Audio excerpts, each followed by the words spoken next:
अभी मैं आपको हर एक चीज़ एक एक करके दिखा देता हूँ।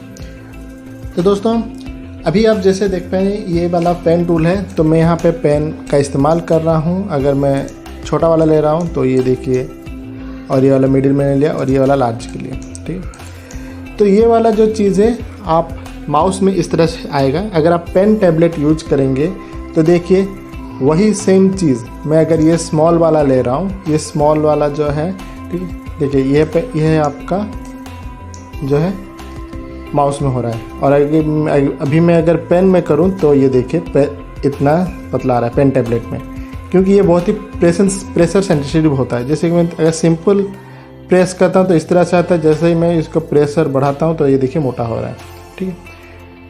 ठीक उसी तरह से अगर मैं यहाँ पे मिडिल वाला लेता हूँ तो देखिए माउस में ये इस तरह से होता है, ठीक है। और अभी मैं अगर पेन टैबलेट में करूँ तो ये देखिए, देख पा रहे होंगे कि ठीक। उसी तरह से अगर मैं लाइन का लार्ज वाला लेता हूँ तो माउस में इस तरह से होता है, और अगर मैं पेन टैबलेट से बनाता हूँ तो ये आपका इस तरह से होता है, ठीक। तो इसमें क्या होता है, ज़्यादातर अगर आप पेन टैबलेट यूज़ करते हैं तो बहुत ही आसानी होता है। मैं दिखा देता हूँ। अगर मैं कुछ भी यहाँ पे लिखता हूँ, अगर मैं माउस में लिखने का कोशिश करूँगा, ठीक है, यहाँ पे देखिए 3+2 कुछ इस तरह से हो रहा है। और अगर मैं वही चीज़ अगर पेन टैबलेट में लिखता हूँ,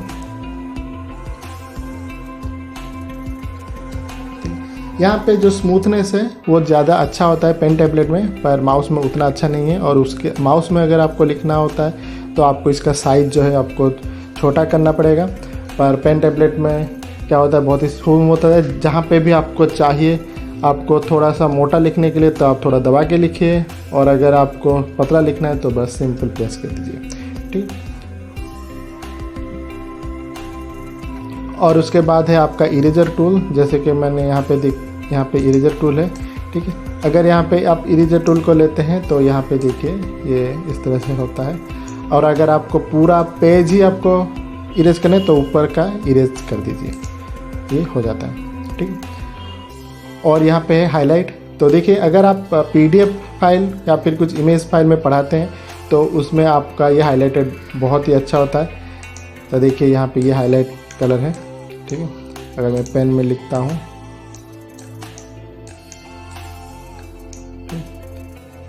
ये हाईलाइटर है। तो देखिए अगर आप गौर करेंगे तो ऊपर जो है ये कलर देखिए, पेन का जो कलर है वो थोड़ा अलग है और आपका जो हाइलाइटर का कलर है वो थोड़ा अलग है। तो ये क्या है, कस्टमाइज़ किया गया है आपका ओपन बोर्ड में कि कौन सा कलर कितना अच्छी तरह से काम करेगा, ठीक है। तो देखिए अगर मैं पेन का लेता हूँ तो आपका ब्लैक से लेके आपका येलो तक है, और जैसे मैं बैकग्राउंड को चेंज कर देता हूँ, ठीक है, वो अपने आप ही कलर को एडजस्ट कर लेता है कौन सा कलर इसके ऊपर कॉन्ट्रास्ट में अच्छा आएगा। देखिए अगर मैं पेन लेता हूँ तो वो रेड वाला बहुत ही, वो प्लेन रेड नहीं है, ये कस्टमाइज हुआ है। तो इससे क्या होगा, हर कलर इसमें बहुत ही अच्छी तरह से आता है, तो उसके लिए कोई भी प्रॉब्लम नहीं है। अगर फिर भी अगर आपको लगता है कि आपको कलर दूसरा चाहिए तो आप इसको चाहें तो प्रेफरेंस में भी आप उसको चेंज कर सकते हैं। यहाँ पे देखिए प्रेफरेंस में अगर हम जाते हैं, ठीक है, तो यहाँ पे अगर आपका जो है पेन है, यहाँ पे कलर सारा चेंज आप कर सकते हैं। तो अभी मैं पहले ये नीचे का सारा बता देता हूँ। तो अभी हमने देखा मार्कर वाला, फिर हमने देखा सिलेक्ट एंड मॉडिफाई ऑब्जेक्ट, ठीक है। यहाँ पे अगर मैं एरो मार्क लेता हूँ तो इसको देखिए ये इस तरह से हो रहा है, ठीक है, क्योंकि मैंने 2 स्ट्रोक से बनाया था। तो ये अगर आपको चाहिए कि ए को पूरा शिफ्ट करना है तो यहाँ पे आपको क्लिक करके इसको इस तरह से लेना है। तो देखिए ये सिलेक्ट हो गया, ठीक है। अभी यहाँ पे अगर आप इसको लेते हैं तो ये शिफ्ट हो जाएगा, ठीक है। अगर आपको यहाँ पे क्लिक करके अगर ऐसा लिया तो ये आपका एक एक करके ही जाएगा। पर अगर आप चाहते हैं कि इसका जो दोनों स्ट्रोक को एक जैसा बनाने के लिए, तो अगर मैं यहाँ पे इस तरह से सिलेक्ट करता हूँ तो यहाँ पे देखिए एक ग्रुप का ऑप्शन दिया गया। जैसे मैं क्लिक करता हूँ तो ये एक ग्रुप में ए बन जाता है। अब अगर मैं बाहर भी क्लिक करके अगर मैं इसको यहाँ पे क्लिक करूँ तो देखिए ये हो जाता है, ठीक है, क्योंकि ये ग्रुप हो गया है। ठीक उसी तरह से अगर ए और बी है, ठीक है, और इसको जो बी और ए इसको अगर मैं एक ही साथ मूव करना चाहता हूँ तो उसी तरह से आप इसको एक मिनट इसको थोड़ा साइड कर लेते हैं।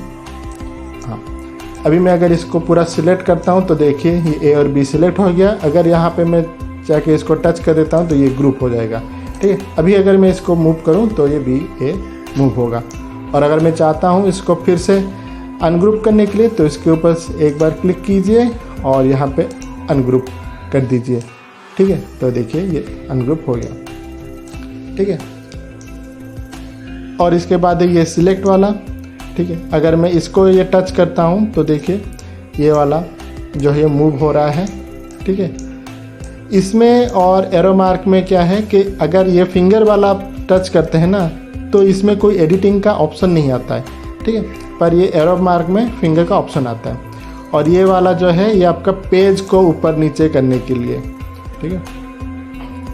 अगर मान लीजिए इस तरह से थोड़ा ऊपर हो गया है और आपको फिर से सही पोजीशन में चाहिए तो बस जाके इसको डबल क्लिक कर दीजिए, ये वहीं पे आ जाएगा।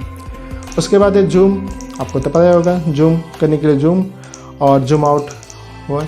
अगर ये कहीं पे भी जूम या फिर जूम आउट पे अगर आप डबल क्लिक करते हैं तो वो फिर से आपका नॉर्मल 100% पे आ जाता है। और अभी अगर आप मान लीजिए पढ़ा रहे हैं और यहाँ पे कुछ चीज़ को दिखा रहे हैं, देखिए अभी एक्चुअली क्या है, अभी मैं रिकॉर्डिंग करना स्क्रीन रिकॉर्डर पर, इसलिए आप देख पा रहे हैं मैग्नीफाइंग ग्लास। पर अगर आप पॉडकास्ट यूज़ कर रहे होते तो वहाँ पे आपको ये मैग्नीफाइंग ग्लास और जो दूसरा एरो मार्क दिखाई नहीं देता। तो वहाँ पे क्या होता है, आपको जो है ये वाला वर्चुअल लेजर, ठीक है, इस तरह से आपको ये वाला इस्तेमाल होता है, ठीक है। और ये वाला है आपका लाइन। अभी अगर हम थोड़ा राइट में देखते हैं तो यहाँ पे जो है आपका टेक्स्ट के लिए है। तो जैसे मैं यहाँ पे टच करता हूँ तो यहाँ पे देखिए टेक्स्ट बॉक्स निकलता है। यहाँ पे मैं कुछ भी यहाँ पे लिख सकता हूँ, ठीक है। अगर इसको चाहें तो आप इस तरह से कर सकते हैं। और इस जो लिखावट है इसको भी आप एडिट कर सकते हैं। यहाँ पे एफ है, यहाँ पे अगर जाते हैं तो फ्रंट में आप जो उसका स्टाइल, उसका साइज सारा का सारा यहाँ पे आप चेंज कर सकते हैं। और यहाँ पे कलर पिकर भी है, अगर चाहें इसको आप कलर पिक भी कर सकते हैं, ठीक है। और यहाँ पे आपको जो है ये जो आप छोटा या फिर बड़ा भी बना सकते हैं। और यहाँ पे जो है आपका लेफ़्ट है, मिडिल है और राइट है, इसे भी आप चेंज कर सकते हैं, ठीक है। और यहाँ पे भी देखिए ये वाला जो ऑप्शन है ये आपका, मैं जैसे बताया था, यहाँ पे भी पेजेस पे भी था, ठीक है, डुप्लीकेट करने के लिए होता है। तो यहाँ पे भी मैं अगर आपको क्लिक करता हूँ तो ये एक डुप्लीकेट बना देता है उस चीज़ का, ठीक है। और यहाँ पे देखिए थोड़ा राइट में अगर टच करते हैं तो यहाँ पे देखिए लॉक है, विजिबल ऑन एक्सटेंडेड स्क्रीन, यानी कि ये होता है अगर दूसरा स्क्रीन होगा तो वहाँ पे भी ये आपको दिखाएगा। और यहाँ पे एडिटेबल, यानी कि अगर आप चाहते हैं एडिट करने के लिए तो ये एडिट होगा, वरना ये नहीं होगा। तो अगर मैं यहाँ पे देखिए अगर मैं एडिटेबल कर देता हूँ, ठीक है, और यहाँ पे मैं देखिए कुछ भी नहीं हो रहा है। अगर मैं यहाँ पे करता हूँ तो यहाँ पे कर सकता हूँ, पर ये वाला एडिट नहीं होगा। और इसको एडिट करने के लिए आपको यहाँ पे एडिटेबल फिर से ऑन करना पड़ेगा, ठीक है, अभी ये हो पाएगा। और यहाँ पे जो दूसरा ऑप्शन है यहाँ पे लॉक है, ठीक है। तो यानी कि ये अगर मैं इसको लॉक कर देता हूँ तो देखिए इसको मैं चाहूँ तो इधर इधर मूव कर सकता हूँ। अगर मैं इसको लॉक कर दिया हूँ तो इसको देखिए मैं अभी मूव नहीं कर सकता, कुछ भी करूँ ये मूव नहीं होगा। क्यों नहीं होगा? क्योंकि मैंने अभी से लॉक किया हुआ है। अगर मैं इसे अनलॉक कर देता हूँ तो ये फिर से हो पाएगा, ठीक है। यही है इसमें चीज़। अब इसके बाद आता है आपका ये वाला टूल जो होता है आपका सिलेक्ट करने के लिए एक स्क्रीन। तो देखिए यहाँ पे भी अगर मैं ये वाला लेता हूँ, ठीक है, तो जैसे मैं इस तरह से करता हूँ तो आपका 3 ऑप्शन आता है, add to current page, add to new page और ऐड टू लाइब्रेरी, ठीक है। लाइब्रेरी यानी कि देखिए राइट हैंड साइड पे ये है लाइब्रेरी, यहाँ पे जाके ये स्टोर हो जाएगा। तो अगर मैं इसको यहाँ पे करूँ ऐड टू करंट पेज तो देखिए ये यहाँ पे आ गया, ठीक है। ये आपका जो है एडिट नहीं होगा क्योंकि ये आपका स्क्रीन को जो स्क्रीनशॉट लिया हुआ है, ठीक है, एक पार्ट जो स्क्रीन का है वो आपको लिया गया। पर यहाँ पे आप एडिट कर सकते हैं क्योंकि ये टेक्स्ट बॉक्स है, ठीक है।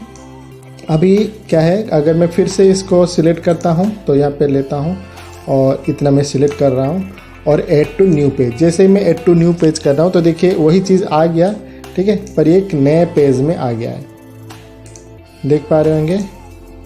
यहाँ पे ये आ गया है नए पेज में, ठीक है। और अभी मैं अगर ये जो चीज़ है, ठीक है, अभी अगर मैं इस चीज़ को अगर मैं फिर से कॉपी करता हूँ, इसका एक पार्ट को मैं यहाँ पे लेता हूँ, ठीक है, और यहाँ पे मैं करता हूँ क्या, ऐड टू लाइब्रेरी, ठीक है, ऐड आइटम टू लाइब्रेरी। तो अभी ये क्या है, आपका लाइब्रेरी में कॉपी हो गया है। कहाँ पे हो गया है, यहाँ पे जो पिक्चर्स है वहाँ पे देखिए, यहाँ पे, ठीक है, BCD लिखा हुआ है, यहाँ पे आपका ये आ गया है, ठीक। अगर मैं यहीं पे अगर एक नया पेज क्रिएट कर रहा हूँ, ठीक है, और मुझे ये वाला चीज़ चाहिए, तो यहाँ पे मैं अगर ला लूँ तो ये देखिए आ गया, ठीक है। और उसके बाद आपका जो है, अभी मैं इसे इरेज कर देता हूँ।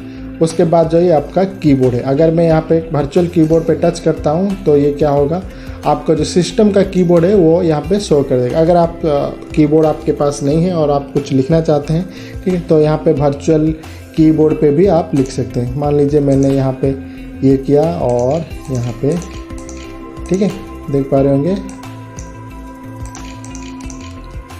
बस। तो इसे मैं क्लोज कर देता हूँ, तो ये रहा आपका।